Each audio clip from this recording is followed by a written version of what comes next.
আসসালামু আলাইকুম প্রিয় দর্শক বন্ধুরা, কেমন আছেন সবাই? আশা করি ভালো আছেন। আজকে আবারও চলে আসলাম সেই ফাতেমা আপুর কাছে, তার মুখ থেকে তার জীবনে ঘটে যাওয়া কিছু গল্প শুনবো। আসসালামু আলাইকুম। ওয়ালাইকুম আসসালাম। আপু কেমন আছেন? জি ভাইয়া, ভালো আছেন? আমরা তো শুনছি আপনার জীবনে অনেক কষ্ট। জি ভাইয়া।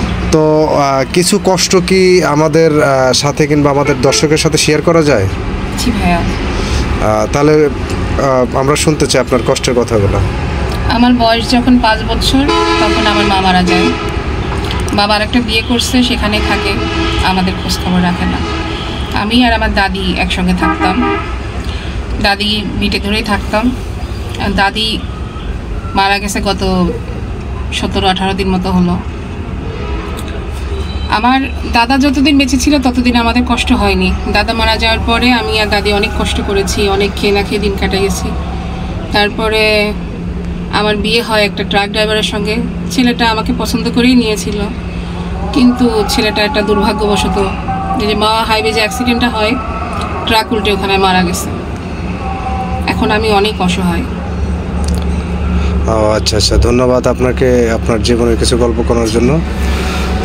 আচ্ছা, আমরা আপনার মানে অতীতে একটু ফিরে যাব। আপনি কি কখনো প্রেম করছিলেন কারোর সাথে?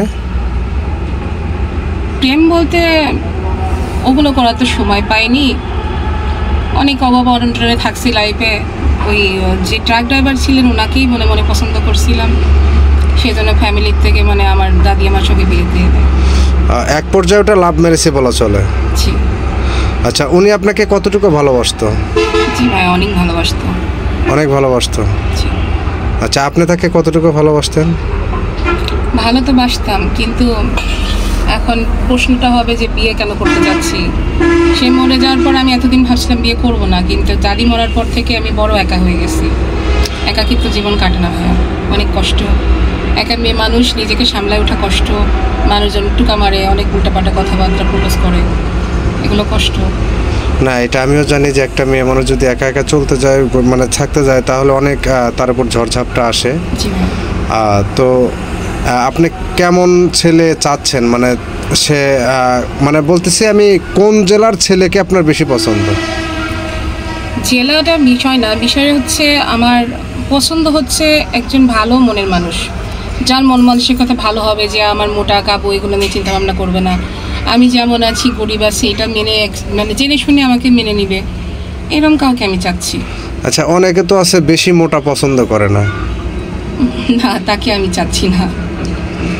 না, আপনি তো চাইলেও আপনার শরীরটা একটু কমাইতে পারেন। হ্যাঁ ভাই, আমি চেষ্টা করব। না, চেষ্টা করলে হবে, কারণ এই বেশি মোটা হলে পরে একটু সময় নিজের চলাটা কষ্ট হয়। জি জি জি, তাই না? অবশ্যই। আচ্ছা, এই যে ভিডিও করতেছেন এখন, এখানে যদি আপনাকে কারোর ভালো লেগে থাকে, তাহলে আপনার সাথে যোগাযোগ করার তো কোনো মাধ্যম দরকার। আপনি কি ফোন আছে? না, আমার পার্সোনাল কোনো ফোন নাই। আমার যে ফোনটা আমার স্বামী আমার কিনে দিয়েছিল, ওটা গত 3-4 মাস হলো নষ্ট হয়ে পড়ে আছে। ওটা সারতে আচ্ছা, গেছি, আচ্ছা। অনেক টাকা চাইছে, যার কারণে সারা হয়নি। বুঝতে পারছি। তো দর্শক বন্ধুরা, আপনারা আপুটিকে দেখতেছেন, আসলে অনেক কিউট একটা আপু। কিন্তু মানে যে একটু শরীরটা মোটামুটি ভালোই আছে।